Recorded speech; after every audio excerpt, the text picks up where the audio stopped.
I was looking through some old memorabilia of mine, and I found my handicap Metro card that I got back around 1992 when I was working downtown at a mailboxing store that prepared mail for people to ship things here and there. Well, I was remembering how I swear to God, every time I tried to use that handicap card, to get it, first of all, I had to have like that letter I showed the other day showing that I was Schedule B. I showed that letter the other day showing I was severely handicapped, right, with mental disease. I had to have that letter and IDs and so on, and I went down to the headquarters of Metro. It was just downtown in Chinatown. The exact streets. I used to walk there every day during my lunch hour when I worked down there. I don't know the streets. Somewhere near 7th Street. It would have been like 6th, possibly on 6th Street, and let me think.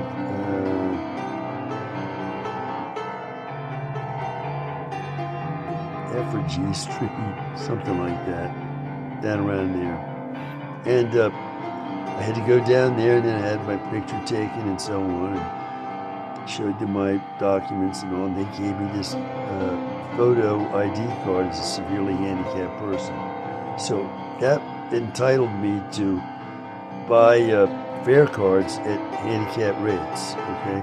Now, when you went to the fare card machines, the fare card machines didn't require any kind of ID, right?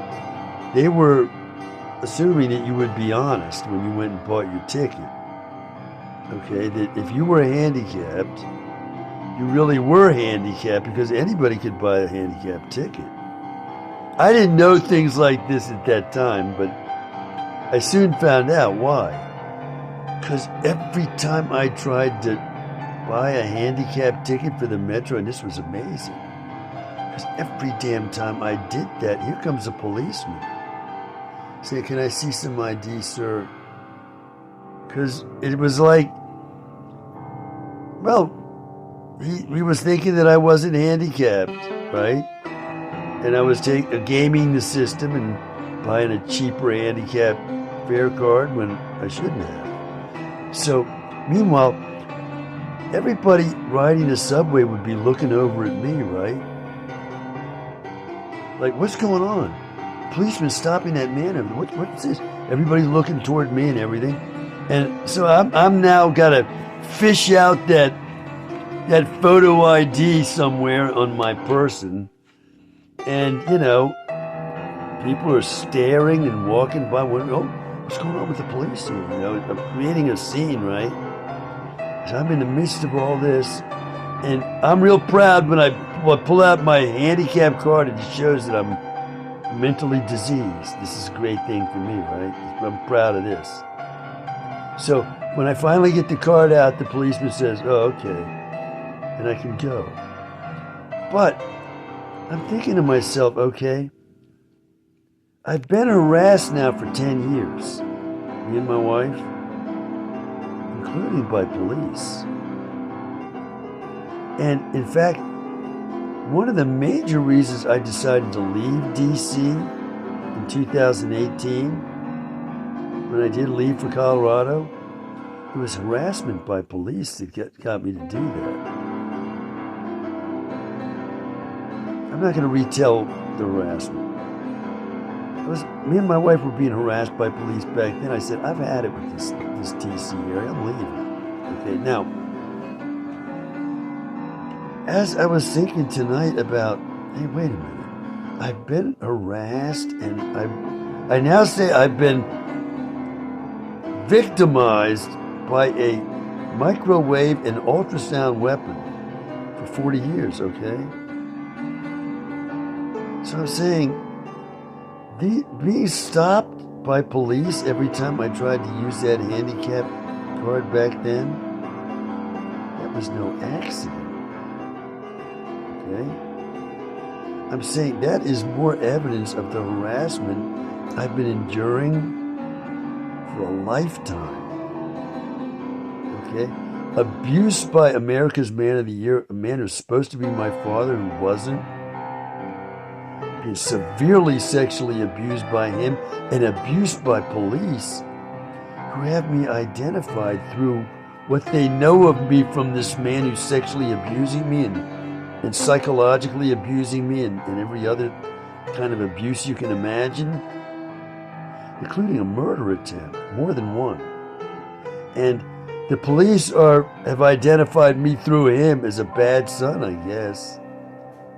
And so I'm being subjected to surveillance by police all the way back then, and I didn't know it. Because I say to myself, there's no way in hell that it could have been haphazard, that every single time I used that card, I mean, I wasn't using the card every time I bought a ticket. I go up to the ticket machines, and I'd punch out not a senior card, a handicap card. It would come out, and I'd get it, and I'd start walking toward the gates there, and I'd get stopped by a policeman almost every single time. Every single time. At the time, I thought, I don't know. Well, anyway, I've documented this because I wrote a letter to my congressman, who was, what's her name? I got the letter still. I have the letter, and the letter she wrote back to me. My congressman, Connie Morella, a Republican in the Democratic county of Montgomery County. Connie Morella was the congressman, and I got a letter back from her. I was telling her, every single time I use this, I try to buy a handicap card, a policeman's stopping me. I'm supposed to be severely mentally retarded, no, mentally diseased, and I can't use the card. I can't buy a handicap ticket without being subjected to this humiliating, what do you call this? Search by police every time I do this.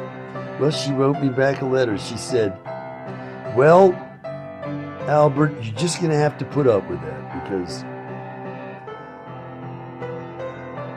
that's all. But I got to say, now that I'm remembering this, I'm saying, it's odd that I got a letter from Connie Morella herself, because now I send out letters to news organizations. I get no answer at all. And back then, I get an answer from Connie Morella. How come? You know, the Bethesda Library there is named after her name. Bethesda, Maryland, okay? I was going to say where I'm from, but I'm actually from Washington, D.C. and Bethesda, anyway.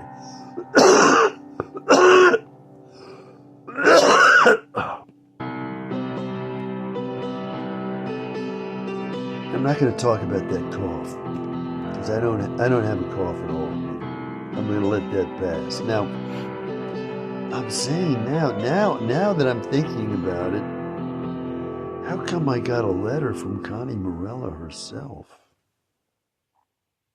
How did that happen? Well, now all these years later, stuff that I assumed to be trustworthy is now appearing to me in a different light. Well, that's all from me for now. And let me say, I gotta say, my desire to leave the United States is on my mind all day long, every day now.